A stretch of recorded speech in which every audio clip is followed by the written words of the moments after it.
One of the best lessons we can learn from fishing is patience. Hindi pagkahagis mo, may isda ka agad.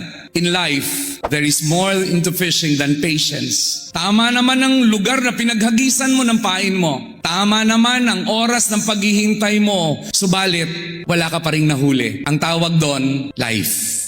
Ang tanong nga na mas malalim sa buhay ay ito. Kung alam mong wala kang mapapala, kung alam mong walang resulta kang makihita, gagawin mo pa rin ba ang tama? Mahirap sagutin, mahirap desisyonan, mas mahirap gawin. Pero yun ang susukat ng inyong pagkatao. To do it right no matter what. And that's where you start with excellence. Excellence is doing the right thing right from the beginning and all the time. Hindi mahalagang ginagawa mo dahil may mapapala ka. Hindi mahalagang ginagawa mo dahil may makukuha ka. Mahalagang ginagawa mo dahil yun ang tama. Pero meron akong paalala sa inyo, don't drift too far. Maraming tao na naaanod sa napakalayong lugar para lamang masakripisyo ang mga mas mahalaga at babalik siyang wala namang dala-dala. Ang pangatlong leksyon na natutunan ko sa pangingisda is to celebrate the catch no matter what.